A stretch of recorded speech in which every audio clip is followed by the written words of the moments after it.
Alrighty, welcome back to my channel, Made Between the Pages. My name is Taylor, and today we're going to be doing the first unhaul on my channel.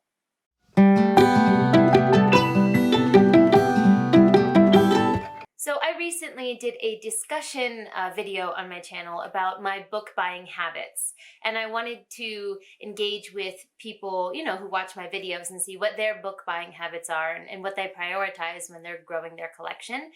And one of the things I talked about in that video is that I'm very picky with what I buy. Because I have a library card and also a subscription to Scribd and some other Kindle Unlimited as well, I like to use those subscriptions to read books before I purchase them physically, because I have a very limited amount of space where I am, and I may be moving across the world in the future. So I'm very picky about what I actually purchase and add to my collection, or my physical collection anyway. So I don't have a lot of cause to do unhauls. But over the last couple years, I have amassed a small collection of books that I just don't need anymore. Either I read them and, I purchased them before I read them and didn't end up liking them so much, or it's not something I'm going to reread. It's just not something that I want taking up shelf space. So I'm going to go ahead and talk about those books now. Another thing that I mentioned as well in my my discussion video was that when I want to get rid of English books, there's not really a market for them here in Japan where I live, so I'm probably just going to give them away to like a charity shop, or I might ask some friends, who are English speakers here if they want some of these books and just, give them away for free. So there isn't really the possibility of like reselling them or anything like that. So that's another reason that I'm careful with what I purchase. Now this first one here, I honestly don't know when this got into my house, but this is the Japanese version of Spiderwick, the first book. So the Japanese books usually break each English book down into 2 or 3 sections so that the books can stay small. So this is the first section of the first Spiderwick book in Japanese. And I don't know if I purchased this. I feel like I didn't. Like my husband also has, books, Japanese books, and our collections obviously merged together when we moved in together, but I don't think this is his, but I don't remember buying this. I'm not really sure why I have this.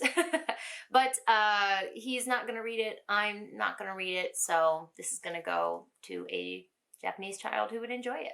This next one, I think I got from a friend when they were moving out of Japan and they had nowhere to, no one to give their English books to. So I said, hey, I'll take a couple. And one of those was The Unbearable Lightness of Being. Now, I don't really know much about this, except that it's more like it's set in the contemporary world.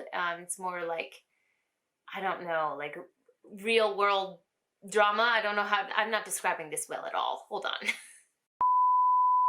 I don't know almost anything about this. Just looking at the back, it says, a young woman in love with a man torn between his love for her and his incorrigible womanizing. So basically it seems like, a drama, modern day kind of drama book. And it's just not something that I'm interested in, and I know I'm not going to pick it up.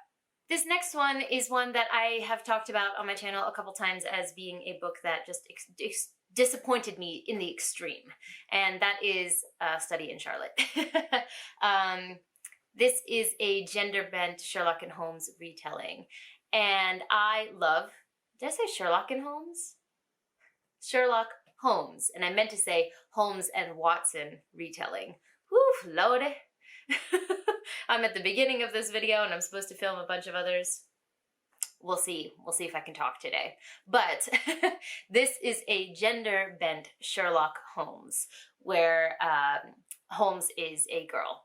And I was very, very excited to read this. However, it was not well executed. This was not an enjoyable book. The characters of Holmes and Watson were just... character assassination took place here, okay? I'm not a fan.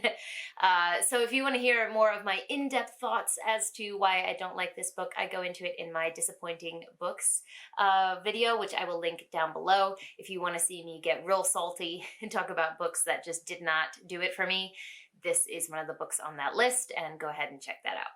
This next book is actually also in that video, and that is A Difficult Woman by Roxanne Gay. So I really enjoyed Not That Bad by her. I actually have it, I think, right behind me. Oh, it's on the shelf below here. So I have Not That Bad by Roxanne Gay, and I love this book. It's phenomenal. I think everyone should read it. But this book, Difficult Woman, can I talk and put it away at the same time? Probably not. But this book, Difficult Women, really disappointed me, as I said before. It wasn't what I expected. It's supposed to be a discussion on like the moralization of women and how women have to stay within certain moral parameters in order to be accepted. And it's supposed to tell the stories of women who lay outside of those parameters. But man, all the characters in this book are horrible people. Like there's a difference between, you know, not being a moral being and just being a horrible person. And quite a few of the main characters, or this is a collection of short stories, I don't think I said that, but quite a few of the main characters in these stories were just horrible people. And it was not enjoyable to read at all. So I'm just going to pass this on. Maybe someone else will get, you know, more out of it than I could. You know, this next one I think might be in that video as well. And that is The Kingdom of Liars by Nick Martell. This is an example of a book that I bought before I read it, but it is gorgeous. I really wanted to have it on my shelves. A lot of people that have similar taste to me had enjoyed it as well. And I do know some people who still really thoroughly enjoyed this book. So I don't think this is a bad book, but it just didn't work for me. This is actually, I just remembered, it is definitely in that video. So yeah, if you want to hear details, go ahead and check out the Disappointing Books video. But clearly I tabbed the shit out of it, so I'm going to have to take the tabs out before I get rid of this book. Which is just a shame because it's so pretty, and I don't want to get rid of it for that reason. But it does not need to be taking up shelf space. So I'm going to take these tabs out and give it to someone that hopefully will enjoy it more than I did. This next book I actually added to my collection years ago, and I've been holding on to it, but I really don't need to anymore, and that is The Gilded Wolves by Roshani Chokshi.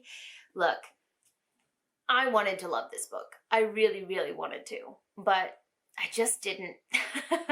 The mystery that's in this book, it's a heist book, and the mysteries that they have to solve in order to solve the heist are so easy. Like, if I can figure it out, come on guys, you're supposed to be prodigies. Like,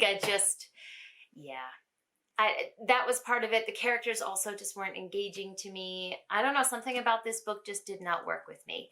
But I do know many people who love this book in this series. So again, I don't think this is a bad book, but it's not one that I need to be keeping on my shelves anymore. Now this next one might be the most controversial of the lot, and that is The Poppy War by R.F. Kuang. Now I remember very viscerally the day that I bought this. I had gone back to the States, I think, to see my parents over the summer at some point, and this book had just been released, and I was so hyped for it. I literally ran to the bookstore to purchase this, and I was so excited to get to it. And I put it in my suitcase, and I was like, oh, I'm gonna read this when I get back. And I didn't end up enjoying it. I know that this is a book to baby, that so many people love this series, love this book.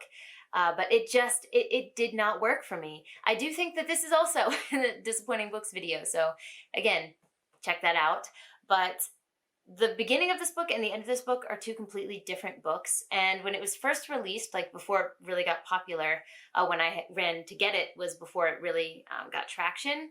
And it was being marketed as the first part of this book. So if anyone's read this book, you know, the first part's more like school setting, more typical YA fantasy. But then when you get to the second half of this book, it is just the vicious world of war is just, it's very much in your face. And I have no problem with that in general, but I really didn't enjoy the way the transition happened. It was just a completely different book, you know, halfway through it. Also, I didn't feel connected to any of the characters. The main guy character, I can never remember his name for the life of me, Atalon or something like that. He annoyed the living shit out of me. I was like, why is this man on the page right now? Like, every time he was around, I was just disinterested. So yeah, I couldn't connect to a lot of the characters. I did think that the ending was really interesting, and I liked the choices made there, but it wasn't enough to make me pick up the next book in the series. So I'm not saying I'll never read the series, but I don't need it physically. Okay, we've got 2 more to go. This next one, I honestly don't know why I still have this book because I hate it with every fiber of my being, and that is The Cursed Child. The original 7-book Harry Potter series will always have a place in my heart. It's just, I grew up with it and I'm just part of that generation. But this book is absolute trash. It is a dumpster fire. And it makes me so angry when people are like, well, you didn't see the play. Why would you sell this book separately as its own thing then if I need to watch the play? Why would you do that? This is trash. I can't believe that some people like this. I honestly don't get it. The canon aspects of Harry Potter are completely all destroyed in this book. There is no consistency whatsoever, and nothing makes sense. So I'm gonna just pretend that this never existed. Honestly, I'm gonna pretend anything outside of the original 7 books just doesn't exist, and we're just gonna be happy functioning in that world because no ma'am, nuh-uh, no sir, throw it out. I don't even know if I'm gonna give this to someone because I don't think I want anyone else to have to read this. So I might just, I don't know, recycle this somehow. And finally, I have this book, Purity by Jonathan Franzen. Now, this is another one that when someone was moving, a friend of mine was moving, they were like, hey, do you want some of my books? This was from that as well. And it's really pretty, and I think, honestly, that's why I said I wanted it. I have no idea what this book is about, like literally 0 idea. And I'm just at the point now where I don't think I'm going to ever read this. I have such a big TBR, so many books I want to get to, and this one's not really even in my radar or on my radar. It just happens to be in my house. So I'm gonna pass this one on as well.